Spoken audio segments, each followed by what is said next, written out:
Vatic Ventures Corp. is a potash exploration company focused on the Korat Basin in Thailand, the world's largest undeveloped potash resource. Vatic's management has extensive potash exploration and development experience in Thailand. Vatic will have marketing advantage compared to Western producers. Drill program commences this spring. Vatic trades on the TSX Venture, symbol VCV, and on Frankfurt, symbol V8V2. Visit our website, vaticventures.com. You're listening to HowStreet.com radio, available online at TalkDigitalNetwork.com. Welcome to HowStreet.com radio, the online source for market opinions. Here is Jim Goddard. My guest is market historian Bob Hoye. He's the chief investment strategist for chartsandmarkets.com. Welcome back to the show, Bob. Yeah, good morning, Jim. And gosh, I always look forward to Friday so we can have our conversations about the markets. And Bob, we're finding out crude oil has had its worst 12 days ever. What's going on with the bubbly gold that Jed Clamp had found? It got hit really hard. There have been hard hits in the past. I looked back to 1986, I guess, and there's been hits as fast as this. I don't know who was doing the history. But you have had a long economic expansion. There was increasing demand for industrial commodities, including crude oil. And OPEC still thinks it's a factor. So they, for a couple of years, slowed production and in order to put the price up, which gets pretty silly because if you're slowing down your production and the price is higher, you're not making any, you'd have to look at the actual numbers, but how do they make more money out of that? And they allow then people who are keen to sell, like U.S. shale production, a better bid. So at any rate, it added some price to crude at its high at 77. Now, another thing we noticed in September was that the strength in that period was mindful of a decade or so ago when the reliable seasonality in crude would call for a high late in September or early October. And the high was October the 3rd. So the other one is that no matter what crude oil did during the summer, its seasonal lows in December, January are very reliable. And previous hard crashes in crude oil, similar to this, have ended in December or January. So then it rolled over. And I guess the bulls had been fully employed in making it artificially high.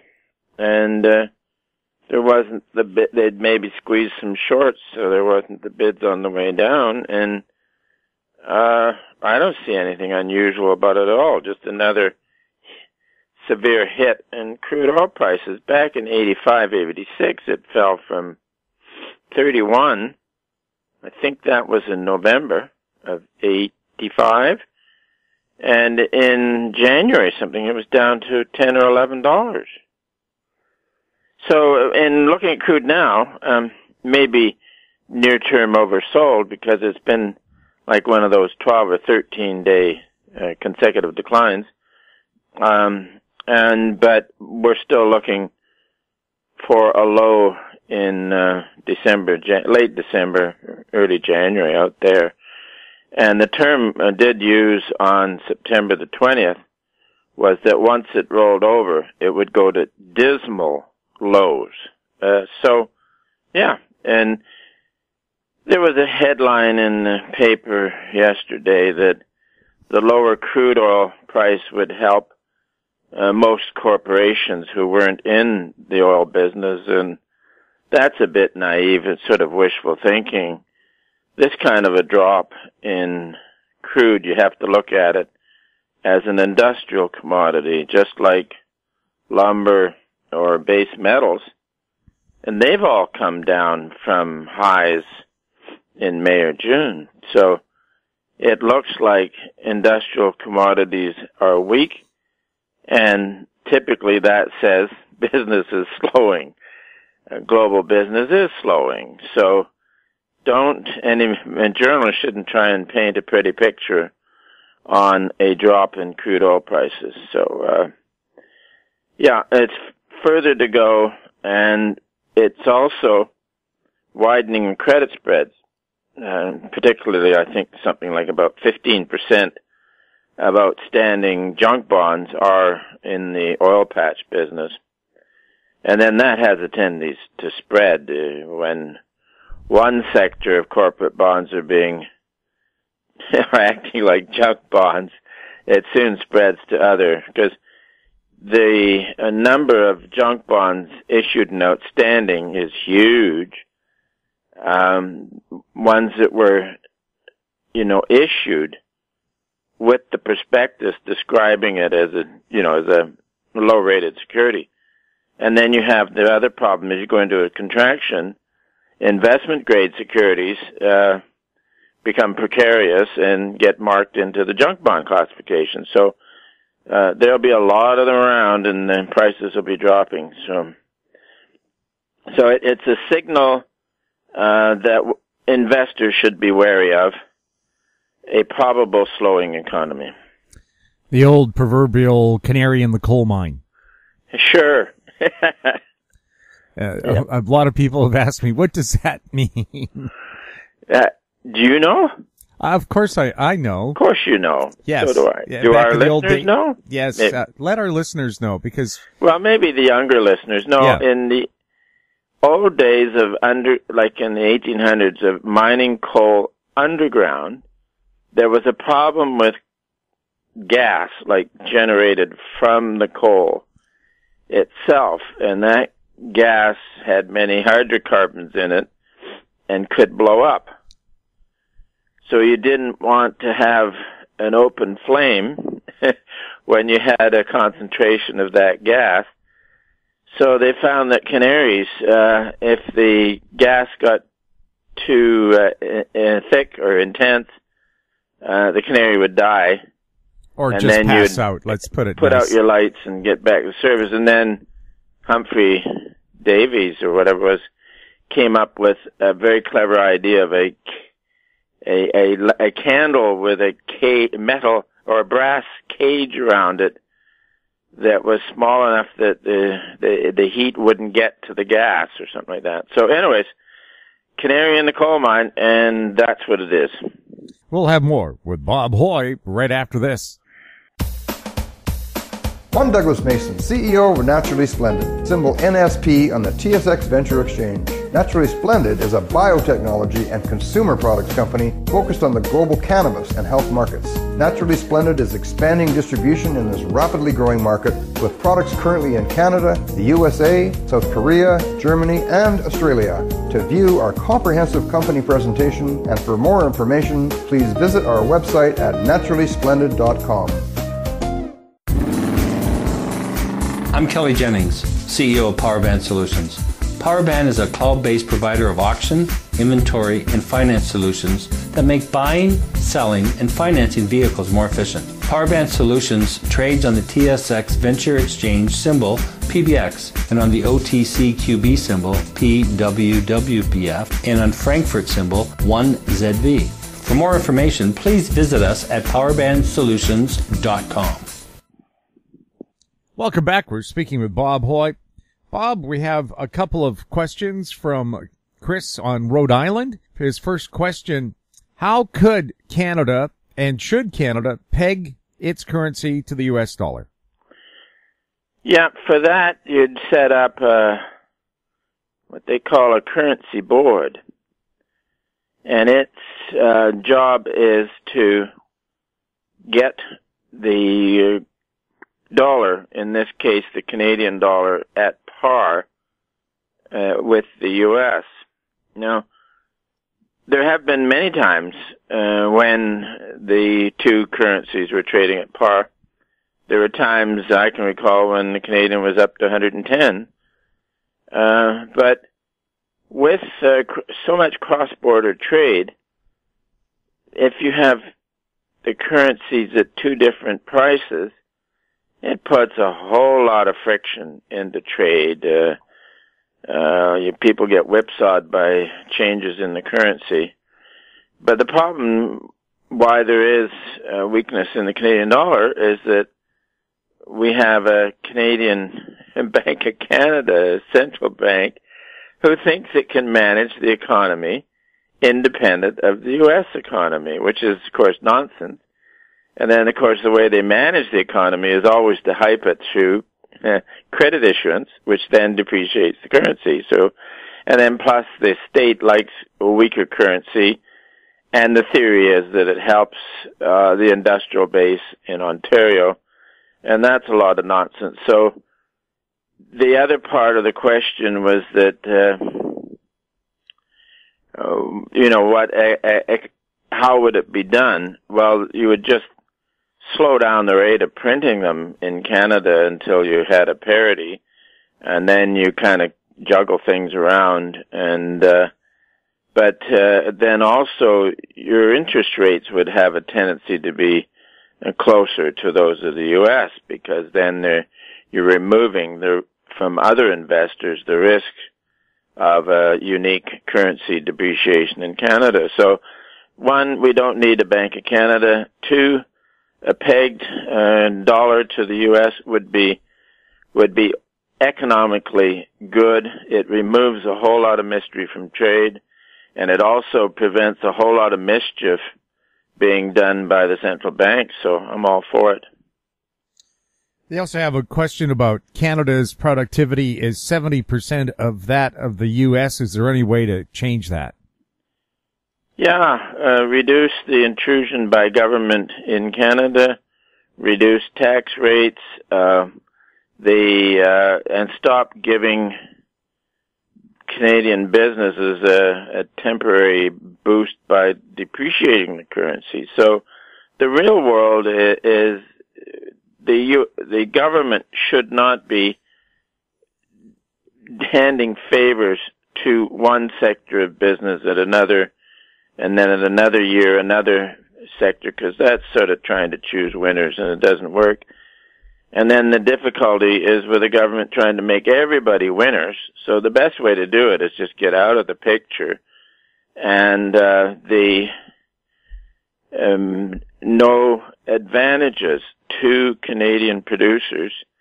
And there's no reason why that in the competitive nature of business that Canadian producers wouldn't be competitive as well. So let's be frivolous. Look how competitive Canada suddenly is in the marijuana business, because nobody else, or at least the Americans, are not doing it. But then that'll change. So, but to be serious,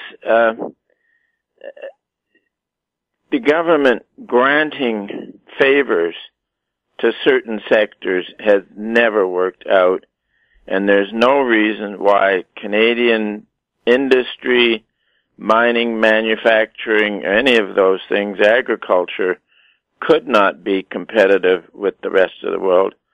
And I much admire the great Canadian industries, such as mining, which has been effective around the world. So, no, Canadian business people do not need special favors. Chris from Rhode Island also asks, if the senior currency is chronically strong in a post-bubble contraction, is it independent of rising interest rates?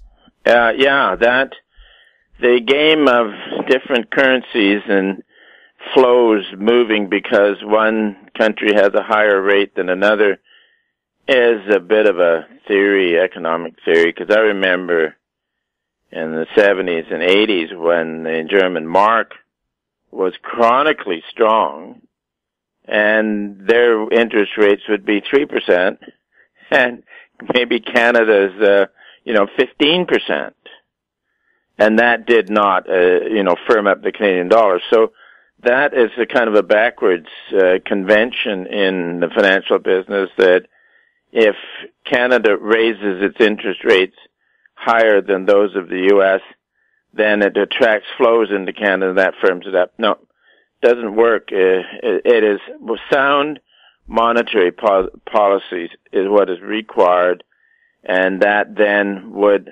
actually lower interest rates. So it's sound money policies first and good results after. So good questions. We'll have more with Bob Hoye next. Grand Portage Resources recently completed the 2018 drill program on its 100% controlled Herbert Gold Discovery property located in the prolific Juneau Belt in southeast Alaska. Drill results are expected through late 2018. Past drill results included numerous multi-ounce gold assays on multiple veins. Grand Portage trading symbols are GPG on the TSX Venture, GPTRF on the OTCQB, and GPB on Frankfurt. For more information, please visit our website, grandportage.com. Don't miss out. Stay informed. Receive the HowStreet.com weekly recap with thought-provoking podcasts, radio, and articles delivered to your inbox. Sign up for the HowStreet.com weekly recap on our homepage at HowStreet.com. Welcome back. We're chatting with Bob Hoye. Bob, British Columbians have a mail-in referendum about proportional representation. What's your feelings on it? Oh, yeah. The referendum has been tried twice, I think, over the last 15 years. And it was just a straight yes or no plebiscite sort of thing. And it was turned down each time. But this time, the proponents, I'm going to say promoters of it, came up with a very clever dodge on it. So you have the first thing to vote on is yes, no, on proportionate voting. Then there's three other choices. And when you look at the ballot, you think, oh, it's sort of like a public opinion poll. It's part of the referendum. And if you tick any one of those, you're ticking for proportionate voting. Now, in the long British tradition, parliamentary tradition, it has been first past the post. And it's not perfect, but it's better than any others. And the reason being is that you will typically, over hundreds of years, end up with close to a two-party system. And in which case, each party is competing for the middle vote. So you don't have any radical changes in politics.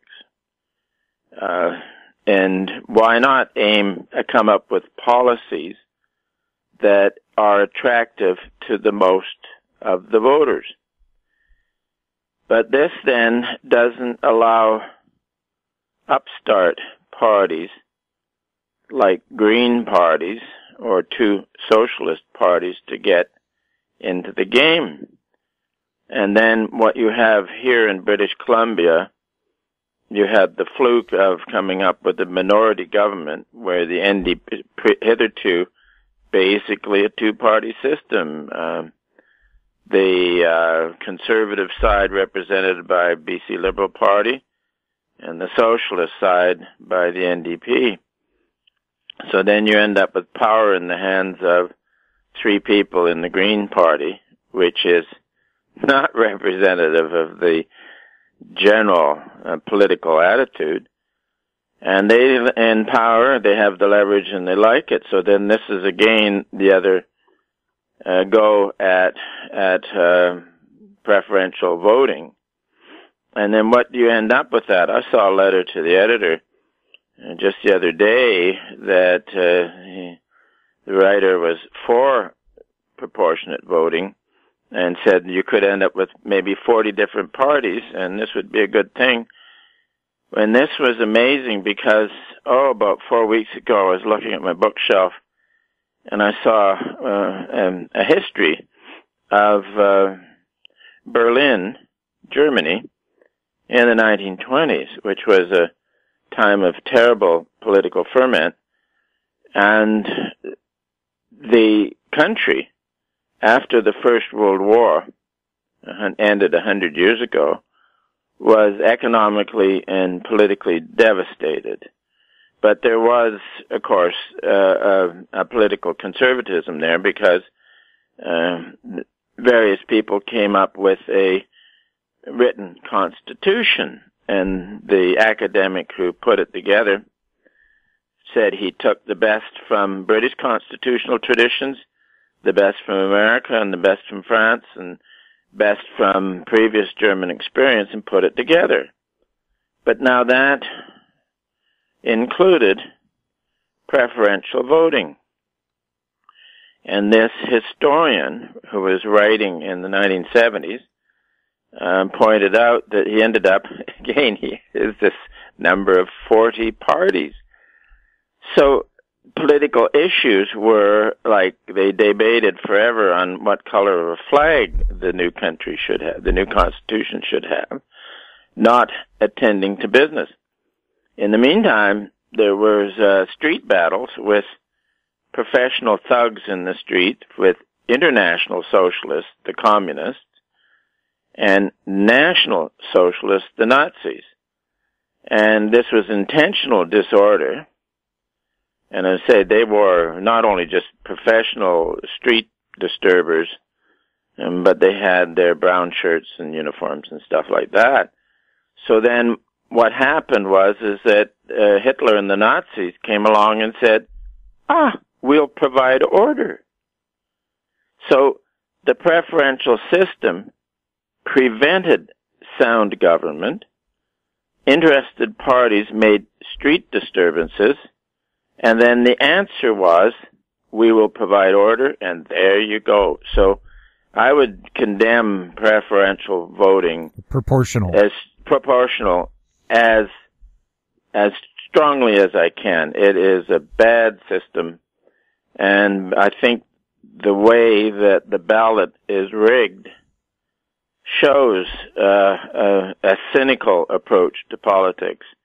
They know the only way they can get it through is to bamboozle people. So it's a bad scene, but I think the next majority government with the BC Liberal Party would probably throw it out anyway. So, but in the meantime, you have no idea how much harm it would cause. Bob, thank you so much for chatting with us. Good to be with you, Jim, and look forward to next week. My guest has been market historian Bob Hoye. He's the chief investment strategist for chartsandmarkets.com. If you have any questions for Bob or any of our other guests, you can send them to info@howstreet.com. I'm Jim Goddard. Thanks for listening. Comments made on HowStreet.com radio are an expression of opinion only and should not be construed in any matter whatsoever as recommendations to buy or sell any financial instrument at any time. Available online at TalkDigitalNetwork.com. HowStreet.com radio is a production of Howe Street Media Incorporated.